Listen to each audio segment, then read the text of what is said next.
A security guard who was at the petrol station says he witnessed the fatal crash, offering an account that appears to contradict earlier reports about the moments leading to the accident. TV47's Alvin Kidinji takes a look at the account of the eyewitnesses against the earlier reports. Ephraim Ndio Cheptek, a security guard on duty at a petrol station along the Nairobi-Nakuru highway on the night Cyrus Jirongo died, has offered a sharply different version of events. Cheptek says he was the only person alert at the time of the accident at 3 a.m. and insists that the circumstances surrounding the crash were unusual. Wakati huo akigongwa ni mimi tu, askari nilikuwa bado macho na niliyashuhudia yale ambayo yalitukia. Wakati aliingia kwa polepole kidogo, na alipofika karibu kwa mafuta akachomoka tena kidogo. Kwa hivyo jinsi alipokuwa anaingia si wa kawaida, ilikuwa ni tofauti kabisa. According to Cheptek, the road was calm and completely clear before the accident. He says no vehicle was trailing Jirongo's car and there was no traffic in either direction until after the collision. Kiangalia kwenye barabara ulikuwa umetulia. Barabara ulikuwa umetulia kwa huo muda mchache. Magari hayakuwa na mfululiza, na hiyo gari tu pekee ndio ilikuja, na muda huo baada ya matukio ndio magari mengine yalikuja sasa yakafululiza, sababu sasa speed ya magari yalikuwa slow ndio mengine, lakini yeye akija hamna gari yoyote ambayo iliandamana naye, alikuwa ni yeye na yeye peke yake. Hakugive. Wakati aliona upande yake ya kupanda Nairobi magari meshikana, alifanya hesabu overtake hizo gari, na mimi naye nikamuona nikiwa mbali. Nilipomuona nikiwa mbali, nikajaribu kanyaga hiyo gari break na kulikuwa kumenyesha. Nikaona nitamwaga watu 67. Nikienda kando nitamwaga watu 67. Sasa alikuja kama ameniingia direct kichwa kwa kichwa. Cheptek recounts that Jirongo drove into the petrol station from the Nairobi direction, slowed down like someone preparing to fall, but he never stopped. Instead, he suddenly proceeded straight towards the exit, leading back to the Nairobi-Nakuru highway. Ilifika hapa, ikakuja hapa kana kwamba ilitakana kupewa mafuta hapa, na ikapika tu, ikafululiza, kapita hapa hivyo, ikanyorosha hivyo, sisi tulikuwa pale, kwa nimesimama hapa kwa kawesh, mbele ya kawesh hapo. It was at that exit, he claims, that the former member of parliament did not hesitate but drove directly onto the road moments before the collision.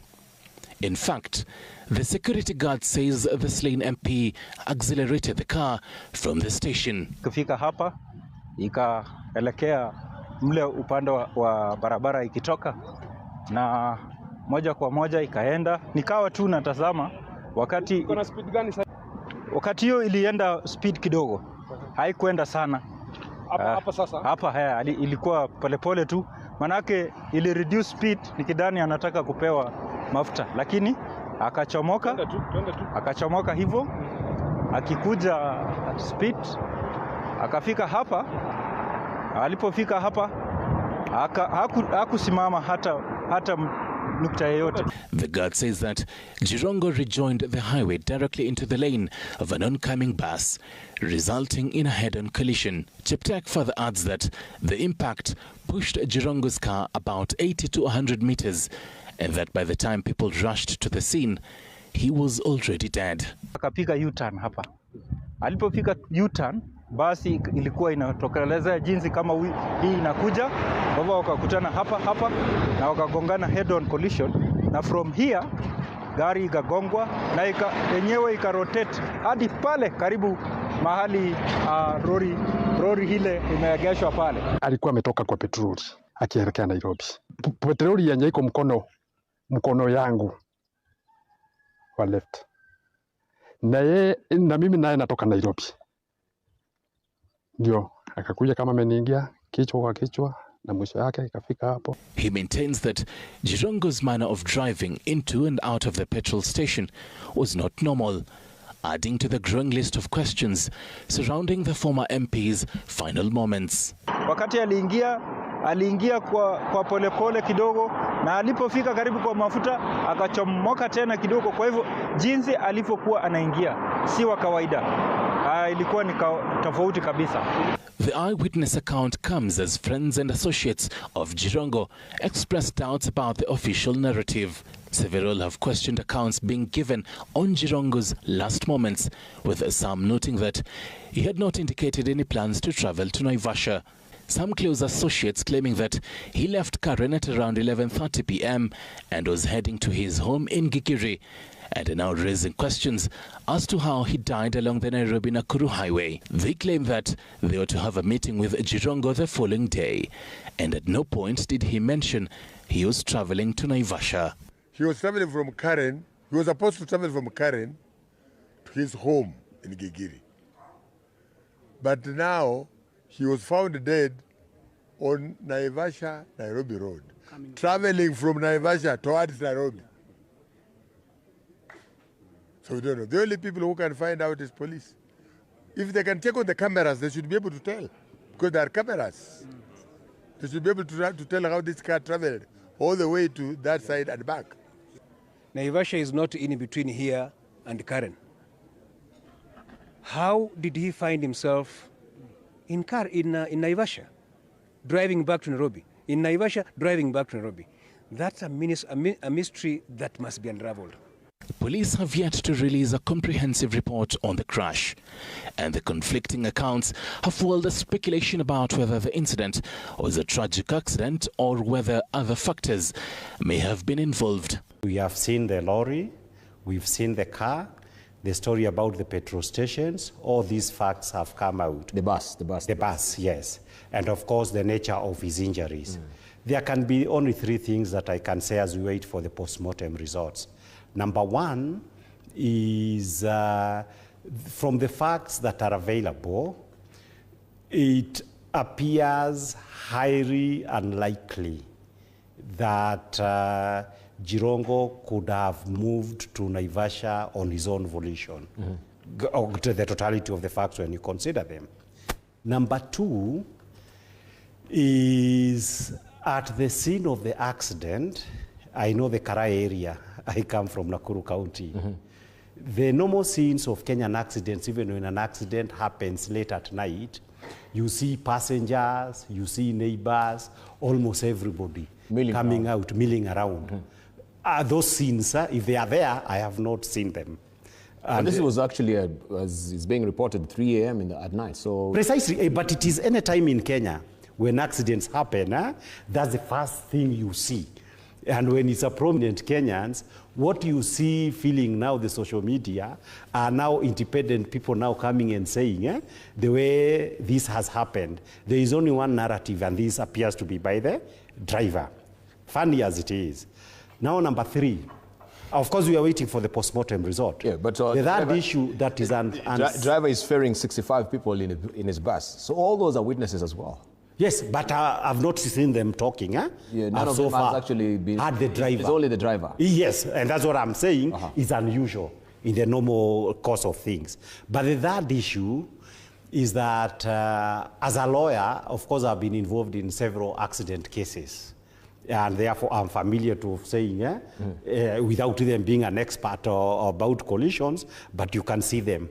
I remember some time back, this must have been in early 2000 or something, one of the sons of the late Tom Mboya, he used to have a motorcycle. Peter Mboya, he was involved in an accident somewhere in Kikuyu.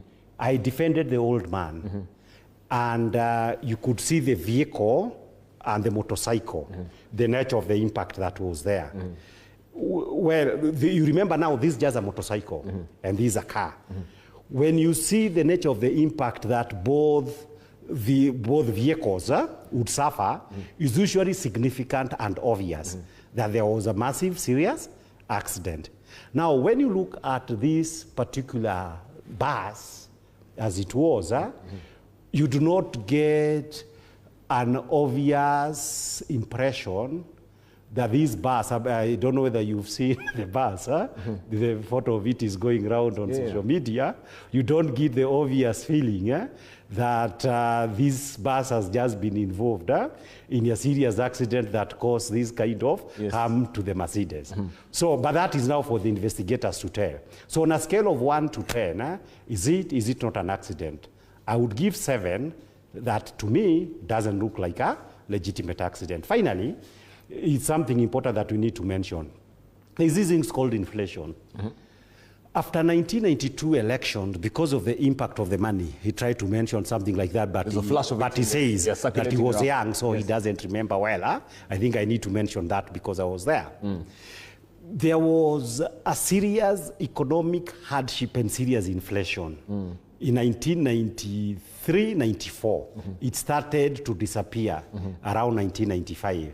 I remember around 1993, when I went from the university after first year, going home, my mother asking me, what is happening? We've never experienced this kind of thing.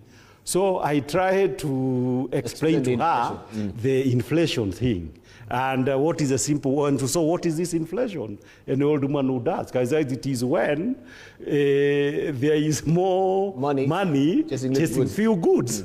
So my mother says, then who has the money? I neither have the money nor the goods.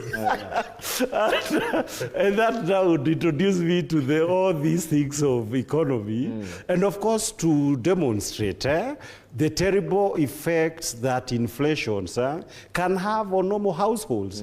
Because for me, whenever the subject inflation is mentioned, I still remember my mother asking, so who has the money? Because I didn't have all of these. So for me, Jirongo, therefore, I would always remember him that way. And of course, coming to 2027, all the signs are that it would be a situation of YK92 writ large. There is definitely going to be more massive bribery than we ever saw in 1992. Everything points to that direction. Yes, and